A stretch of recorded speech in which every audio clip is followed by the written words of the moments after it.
శివగారు, మీరు మామూలంగానే మీరు మీ లక్ష్యానికి ఈ స్టెథోస్కోప్కి దూరం అయ్యారు. మీరు మళ్ళీ డాక్టర్గా దీన్ని మీ మెల్లో వేసుకునే రోజు కోసమే నేను ఎదురు చూస్తున్నాను శివగారు. ఈ రోజు నుంచి ఈ స్టెథోస్కోప్ మీ గుండెల మీద ఉంటుంది. తీసుకోండి శివగారు.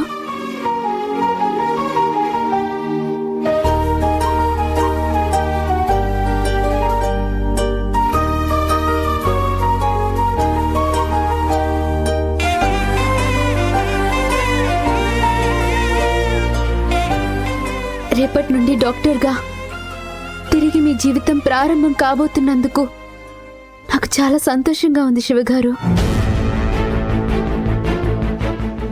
మీ వల్ల ఎంతో మంది ప్రాణాలు కాపాడబడతాయి. ఎన్నో కుటుంబాల్లో మీరు దీపాన్ని వెలిగిస్తారు. ఇంకా మీ లక్ష్యం వైపు తలెత్తుకుని వెళ్ళండి శివగారు. మిమ్మల్ని ఎవ్వరూ ఆపలేరు.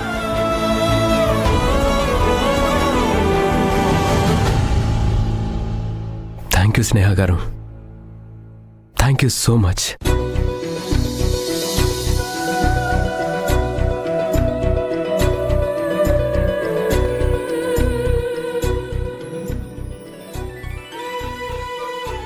అమ్మా, నేను బయలుదేరుతాను. ఒక్క నిమిషం అమ్మా. బిడ్డ కావేరి,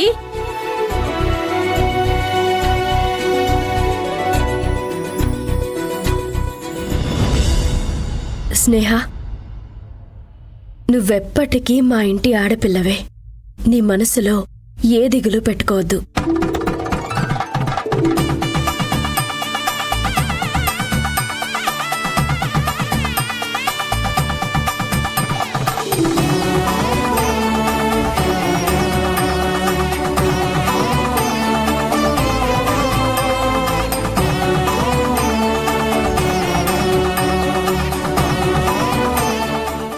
తీసుకో స్నేహ.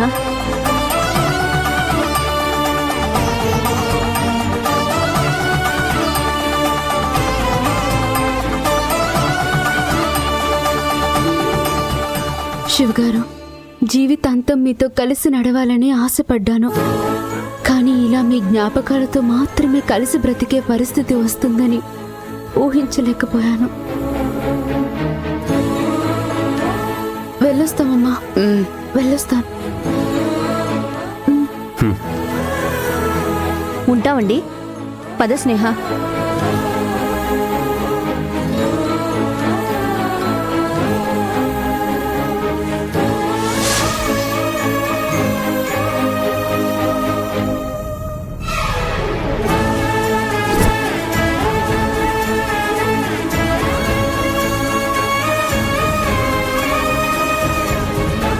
అత్తయ్య, స్నేహ వెళ్ళిపోతుంటే మనలో ఒకరు మనల్ని విడిచి వెళ్ళిపోతున్నట్టుంది కదూ. అవును శివ, కానీ తప్పదు కదా. అయినా స్నేహ ఎప్పటికీ మన మనిషి శివ. కానీ కన్నవాళ్లని కాదని మనతో ఉండలేని పరిస్థితి. పాపం చూడు, మనల్ని ఏడిసి పుట్టెడు బాధతోని ఎట్లా వెళ్ళిపోతుందో.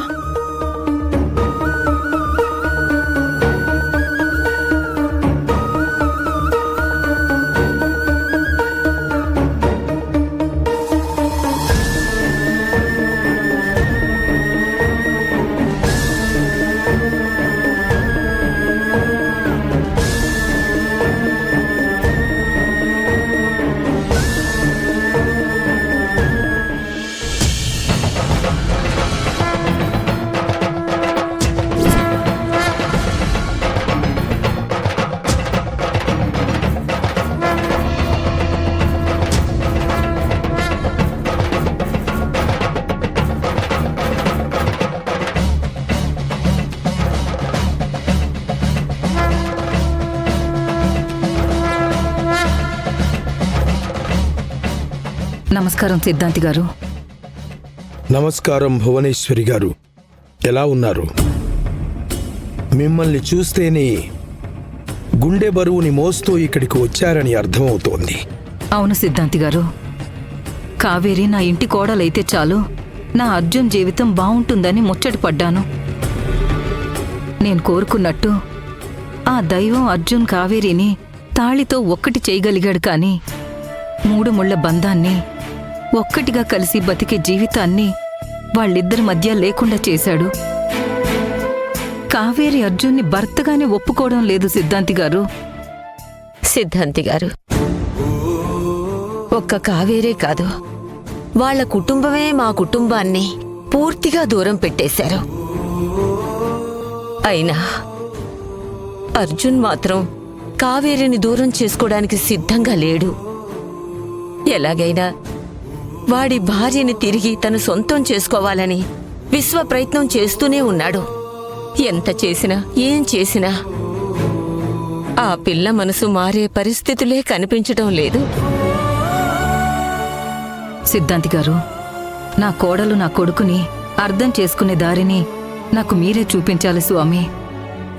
ఒకసారి వాళ్ళ జాతకాలు చూడండి స్వామి. ఇవొకసారి చూడండి.